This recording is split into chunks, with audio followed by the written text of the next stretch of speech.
Friends, welcome to MS astrology. మనం second lord series చూస్తున్నాం కదా. Second lord placed in 6th house.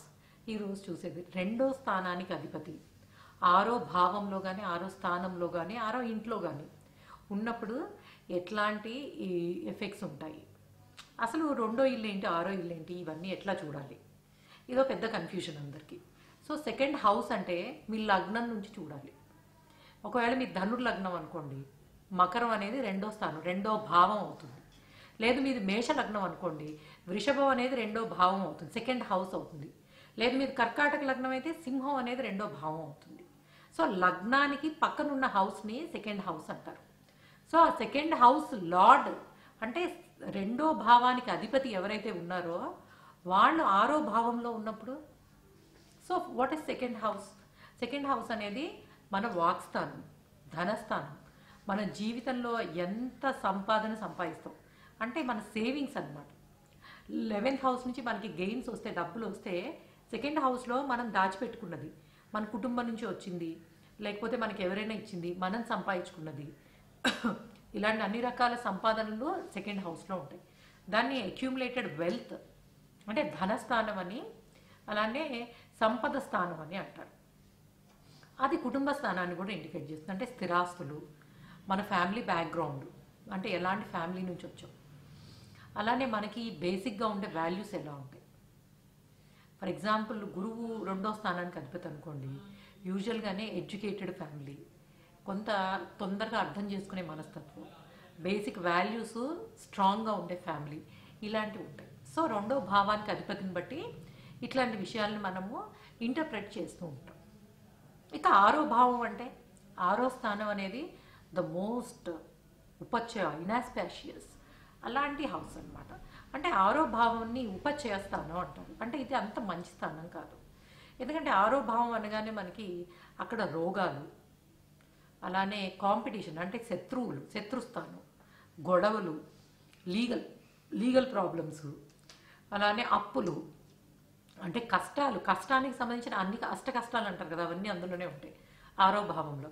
అలానే daily life, మనం రోజు సర్వీస్ అనేది ఏం చేస్తూ ఉంటాం, కష్టపడుతూ ఉంటామా, పీస్ఫుల్గా ఉంటామా అనేది.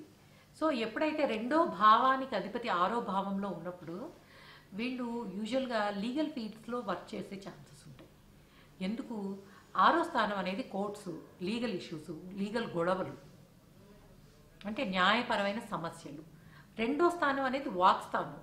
సో యూజువల్గా చూడండి, మనకి లాయర్స్ వాళ్ళ ఆయుధమే వాళ్ళ మాట, వాళ్ళ వాక్కుతోటి మొత్తం అంతా మారుస్తూ ఉంటారు కదా. సో ఇక్కడ ఏంటంటే వాక్ స్థానానికి అధిపతి వచ్చేసి ఫర్ ఎగ్జాంపుల్ బుధుడు అయ్యాడు అనుకోండి, బుధుడు కానీ గురువు కానీ అయినప్పుడు వాళ్ళు ఆరో భావంలో ఉన్నప్పుడు డెఫినెట్గా లా ఫీల్డ్స్లో, లైక్ మొత్తం అన్ని అంటే లైక్ లాకి సంబంధించిన జ్యుడిషియల్ అన్నీ, లాయర్ కానీ, జడ్జి కానీ, లేదా అట్లాంటి వ్యవస్థల్లో పనిచేయడం, అడ్మినిస్ట్రేషన్లో కూడా వచ్చు, బట్ స్టిల్ కోర్ట్స్లో అనమాట, కోర్ట్స్లోను వాటిల్లోనూ పనిచేసే అవకాశం ఉంటుంది. అలాంటి ప్లేసెస్ను వర్క్ చేయడం ద్వారా, బికాజ్ వర్క్ అంటే ఏంటి, మనకి daily routine is our work కదా. సో వర్క్ చేయడం ద్వారా మనీ సంపాదించే ఛాన్సెస్ ఎక్కువ ఉంటాయి. అలానే రెండో స్థానానికి అధిపతి, వాక్ స్థానానికి అధిపతి ఎప్పుడైతే ఆరో భావంలో ఉన్నారో మాట తీరు కొంచెము జాగ్రత్తగా పెట్టుకోవాలని అర్థం.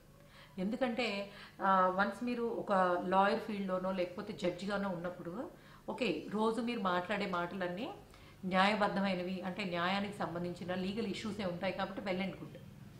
లేకపోతే ఏమవుతుందంటే మీరు మాట్లాడే మాటల వల్ల కాంట్రవర్సీస్ అనేవి వచ్చే అవకాశం ఉంటుంది.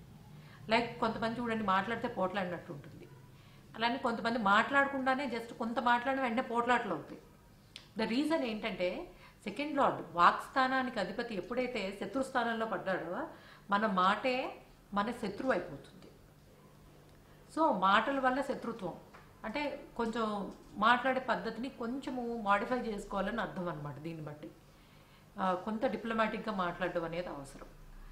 ఇక అలానే ధనస్థానానికి, స్థిరాస్తికి సంబంధించిన అధిపతి ఎప్పుడైతే ఆరో స్థానంలో పడ్డాడో యూజువల్గానే వీళ్ళు అప్పులు తీసుకోవడం ద్వారా స్థిరాస్తుల్ని సమకూర్చుకునే అవకాశం ఉంటుంది. యాక్చువల్గా మన అప్పులు ఎట్లా అవుతాయి అనే దానిలో చూసాం. గురువు ఒకవేళ 6th ఉంటే లోన్స్ బాగా వస్తాయి, యూ కెన్ బై ప్రాపర్టీస్ అని. సో ఇది ఒక బెస్ట్ కాంబినేషన్ అని చెప్పచ్చు. లైక్ సెకండ్ లార్డ్ వచ్చేసి 6th హౌస్లో ఉన్నా కూడా అప్పు తీసుకోవడం ద్వారా స్థిరాస్తిని ఏర్పాటు చేసుకునే అవకాశం ఉంటుంది. అయితే ఇంకొక ఆస్పెక్ట్ ఏంటంటే ఇది పాజిటివ్గా ఉన్నప్పుడు కొంత ఫర్ ఎగ్జాంపుల్ మీకు ఏ సాటర్నో సెకండ్ లార్డ్ అయ్యి 6th హౌస్లో ఉండడం, లేదా కుజుడు సెకండ్ లార్డే 6th హౌస్లో ఉండడం, ఇలాంటివి ఉన్నప్పుడు ప్రాపర్టీస్కి సంబంధించి లీగల్ ప్రాబ్లమ్స్ అనేవి ఉంటాయి. ప్రాపర్టీస్కి సంబంధించిన అంటే మీరు డాక్యుమెంటేషన్ కానీ లేకపోతే ఏమైనా చూసుకోకపోతే మీరు కొన్న ప్రాపర్టీ లీగల్ ఇష్యూస్లో పడే అవకాశం ఉంటుంది. లేదు కొంతమందికి చూడండి కుటుంబానికి సంబంధించిన ఆస్తి గొడవలు ఉంటాయి. ఫ్యామిలీలో లైక్ కజిన్స్ దాయాదుల మధ్యలో గొడవలు అంటారు కదా ఆస్తికి సంబంధించిన. సో ఇలాంటి గొడవలు ఉండే అవకాశం ఉంటుంది. ఎందుకంటే ధనస్థానాన్ని కుటుంబ ఆస్తులన్నీ సెకండ్ హౌస్ అది ఎప్పుడైతే 6th పడిందో లీగల్ హౌస్ కోర్ట్ హౌస్లో పడిందో ప్రాపర్టీస్కి సంబంధించిన లీగల్ ఇష్యూస్ అనేవి కోర్ట్స్లో పెండింగ్లో ఉండే ఛాన్సెస్ ఉంటాయి. అయితే అవి సక్సెస్ అవుతాయా లేదా అన్నది మనం మిగిలిన గ్రహాలు మిగిలిన చార్టు అలానే positive aspect on second house and 6th house ఈ రెండింటిని కూడా మనం కొంత శుభదృష్టి ఆ రెండు హౌసెస్లో లైక్ ధనస్థానం మీద 6వ భావం మీద ఉన్నప్పుడు కొంత బాగుండే అవకాశం ఉంటుంది. సో ఏదైనా చూసినా అంటే ఓవరాల్గా చూసినప్పుడు లీగల్ ప్రొఫెషన్స్ కొంత రిస్కీ జాబ్స్ ఉండే ప్రొఫెషన్స్లో ఉన్న వాళ్ళకి ఇది మంచిదే అనే చెప్పచ్చు కాంబినేషన్. బట్ ఎనీవే వాక్కు మాటతోటే గొడవలు తెచ్చుకునే అవకాశాలు లీగల్ ఇష్యూస్ కొంత ఎక్కువ ఉండే ఛాన్స్ ఉంటుంది. So okay guys, thanks for listening. అలానే మీ కన్సల్టేషన్స్ కోసం ఎంఎస్ ఆస్ట్రాలజీ మాధవి శర్మ అది నా ఫేస్బుక్ బిజినెస్ పేజ్, అట్లానే msastrology.com మన వెబ్సైట్, దాని నుంచి కూడా మీరు SMS మెసేజ్ అనేది చేయొచ్చు లేదా ఈమెయిల్ చేయొచ్చు ఈ వీడియో కింద ఈమెయిల్ ఐడీస్ నుంచి. Okay guys, thanks for listening. Please subscribe our channel MS Astrology. Thank you.